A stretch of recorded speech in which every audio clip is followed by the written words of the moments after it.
Selamat malam pemirsa, selama beberapa menit ke depan, Anda akan bersama saya, Lulu Putri, dalam acara UBM TV. Membahas berita yang aktual dan terpercaya yang tak boleh Anda lewatkan. Berita terkini datang dari Menteri Komunikasi dan Informatika, Johnny Plate yang ditetapkan menjadi tersangka pada kasus proyek pembangunan Tower Base Transceiver Station 4G dan infrastruktur pendukung paket 1, 2, 3, 4, dan 5 Bakti Kominfo tahun 2020 hingga 2022. Politikus Partai Nasdem itu ditetapkan menjadi tersangka berdasarkan surat penetapan tersangka tanggal 17 Mei 2023. Joni diduga melanggar pasal 2 ayat 1 dan pasal 3 Jungto, pasal 18 Undang-Undang Nomor 20 Tahun 2001 tentang pemberantasan tindak pidana korupsi. Kejaksaan menduga kerugian negara dalam perkara ini mencapai 8,32 triliun. Perkiraan kerugian negara itu ditetapkan berdasarkan perhitungan Badan Pengawasan dan Keuangan Pembangunan. Kerugian negara itu terdiri dari kerugian dalam kegiatan penyusunan kajian pendukung, penggelembungan harga, dan pembayaran base transceiver station yang belum terbangun. Informasi selanjutnya, puluhan biksu dari 4 negara melakukan prosesi tudong atau ritual berjalan kaki dari Nakhon Si Thammarat, Thailand menuju ke Candi Borobudur di Magelang, Jawa Tengah. Para bante atau biksu berjalan kaki dengan menempuh jarak 2.600 km dari Thailand menuju Candi Borobudur di Magelang dan diperkirakan akan tiba pada 1 Juni mendatang. Sebelumnya, sebanyak 52 bante atau biksu yang ikut dalam ritual tudong tersebut, namun sejumlah perwakilan negara mengundurkan diri. Para biksu memulai perjalanan ritual tudong sejak 25 Maret 2023 dengan rute Thailand, Malaysia, Singapura, dan berakhir di Indonesia. Prosesi tudong tersebut bertujuan untuk merayakan Hari Waisak yang merupakan hari besar keagamaan umat Buddha yang diperingati pada hari Minggu 4 Juni 2023 mendatang. Kita beralih ke informasi selanjutnya. Dunia konservasi berduka. Seekor harimau Sumatera tewas setelah terjerat di kebun milik warga Jorong Tikalak, Nagari Tanjung, Beringin Selatan, Kecamatan Lubuk Sikapi, Kabupaten Pasaman, Sumatera Barat, pada Selasa, 16 Mei 2023. Harimau Sumatera itu tewas setelah upaya penyelamatan yang dilakukan oleh tim WRU Balai Konservasi Sumber Daya Alam Sumatera Barat tidak sesuai harapan. Tim WRU bersama tim medis dari LK Bukit Tinggi segera melakukan penanganan harimau tersebut. Namun, satwa dengan jenis kelamin betina, lebar bertapak 7 cm dan berumur sekitar 2 tahun itu sudah tidak tertolong. Kepala Balai Konservasi Sumber Daya Alam Sumatera Barat, Ardi Andono mengaku sangat prihatin terhadap hal tersebut dan menyampaikan kepada masyarakat agar tidak memasang jerat dengan alasan apapun, karena hal tersebut dapat membahayakan satwa sehingga dapat dikenakan sanksi berdasarkan Undang-Undang Nomor 5 Tahun 1990 tentang Konservasi Sumber Daya Alam dan Ekosistem. Informasi tadi menutup jumpa kita pada kali ini. Saya Lulu Putri bersama rekan yang bertugas, pamit undur diri dan sampai jumpa. Beralih ke berita lalu lintas yang akan diinformasikan oleh rekan di lapangan. Selamat malam Yoserlin. Selamat malam Lulu dan selamat malam pemirsa. Kami melaporkan sekitar pukul 23.20 waktu Indonesia Barat. Saat ini dapat terlihat kondisi arus lalu lintas di Jalan Raya Puncak Ciawi, Jawa Barat ini masih mengalami kepadatan serta kemacetan yang cukup parah. Saya ingin memperlihatkan kepada Anda, tepat di belakang saya saat ini merupakan kondisi terkini arus lalu lintas dari arah Jakarta menuju Puncak yang masih mengalami kemacetan yang cukup parah. Kendaraan baik roda 2 dan roda 4 ini mengalami kemacetan dan terhenti di jalur ini. Informasi yang kami dapatkan dari warga sekitar, sudah lebih dari 5 jam mereka terhenti di kawasan ini dan belum bisa melanjutkan perjalanan.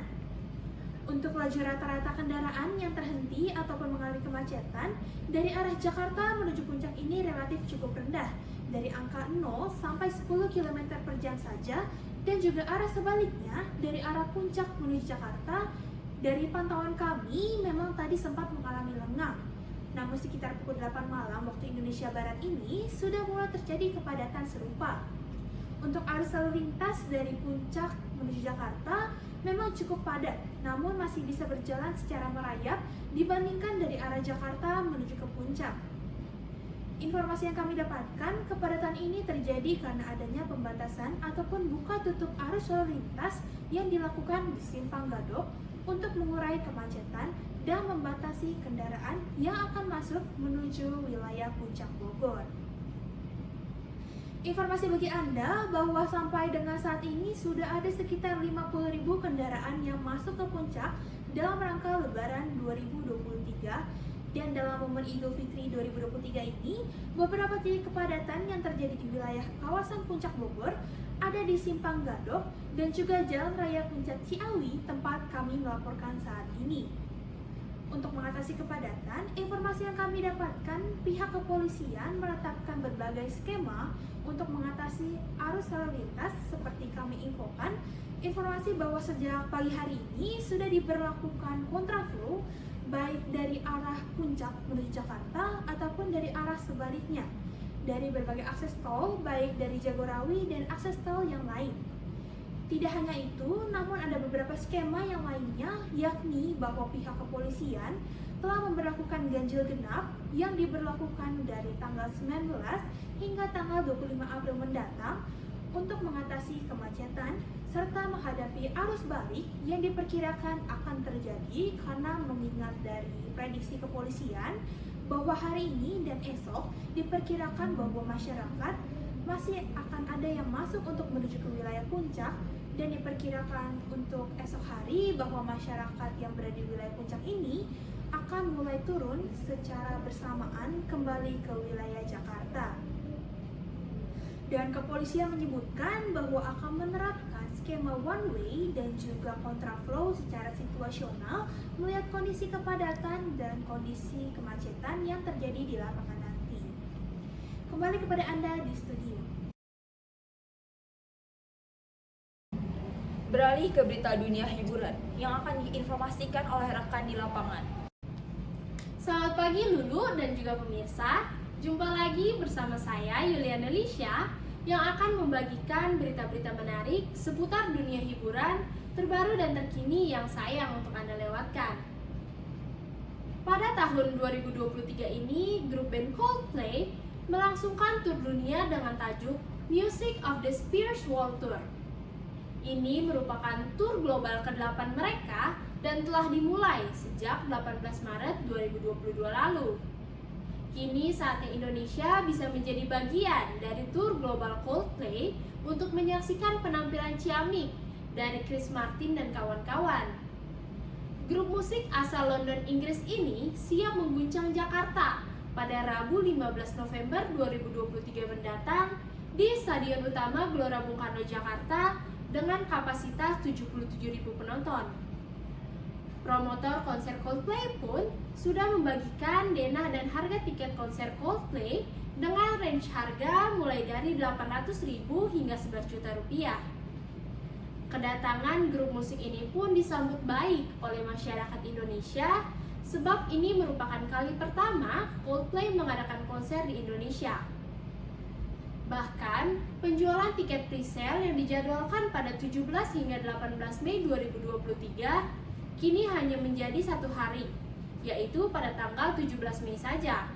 Sebab, tiket ludes di hari pertama dalam 5 jam setelah dibuka. Dan Jumat ini, tepatnya tanggal 19 Mei 2023, penjualan tiket public on sale sudah dibuka tepatnya pukul 10 waktu Indonesia Barat. Nah, pemirsa, saat ini saya sedang bersama salah satu fans dari Coldplay yang akan kita tanya-tanya tanggapannya karena Coldplay akan datang ke Indonesia. Sebelumnya boleh kenalan dulu Kak, siapa namanya? Namanya Malvin. Oh, oke, Kak Malvin. Aku mau tanya nih, gimana pendapat dan antusiasme Kakak tentang Coldplay yang bakal datang ke Indonesia?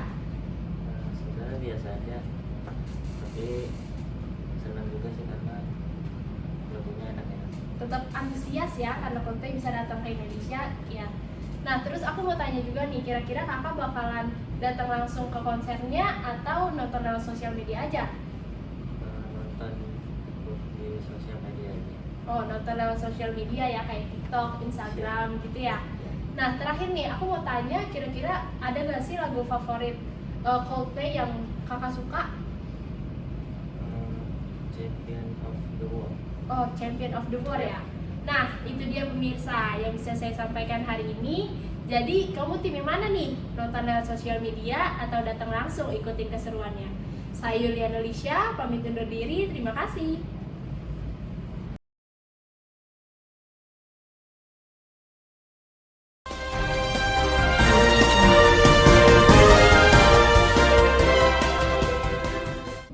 Selamat malam pemirsa, salam sehat, salam olahraga. Kembali lagi di UBM Sport bersama saya Wina Aulia yang akan menyajikan berita olahraga terkini untuk Anda. Berita olahraga kali ini datang dari keseluruhan pertandingan dalam ajang SEA Games 2023 yang telah berakhir pada Selasa 16 Mei 2023 di Kamboja sebagai tuan rumah tahun ini. Hasil dari berakhirnya pertandingan olahraga terbesar se-Asia Tenggara membawa kabar gembira yang datang dari kejuaraan olahraga Indonesia. Pasalnya, Indonesia berhasil meraih 87 medali emas pada SEA Games 2023 kemarin. Klasemen akhir SEA Games 2023 menempatkan Indonesia di posisi ketiga dengan Vietnam di posisi pertama dan Thailand mengikuti di posisi kedua. Jika dirincikan, Indonesia berhasil membawa pulang medali dengan total yaitu 276 medali dengan 87 medali emas, 80 perak, dan 109 perunggu di ajang SEA Games 2023. Kemenangan emas oleh tim Merah Putih sendiri dianggap jauh melampaui target perkiraan, seperti yang telah ditetapkan oleh Presiden Joko Widodo, yaitu dengan target membawa pulang 69 medali emas.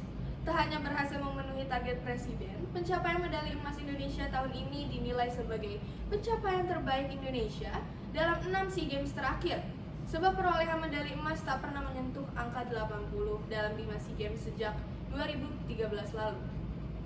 Di SEA Games 2023, tim Indonesia berhasil menjadi juara umum pada 8 cabang olahraga, yakni wushu, pencaksilat, balap sepeda, tenis, e-sport, bulu tangkis, voli, dan angkat besi yang berhasil memecahkan rekor SEA Games.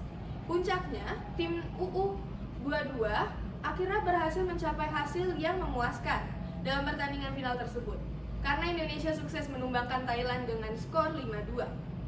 Karena pencapaian membanggakan tersebut, Chef de Mission Indonesia di SEA Games 2023, Lexindo Hakim, menyebutkan ia bersyukur atas pencapaian yang telah diraih oleh Indonesia di ajang terbesar di Asia Tenggara tersebut. Selain itu, Lexi juga mengucapkan terima kasih kepada Kemenpora, Komite Olimpiade Indonesia, serta pengurus dan atlet-atlet cabang olahraga yang berpartisipasi dalam kemenangan ini.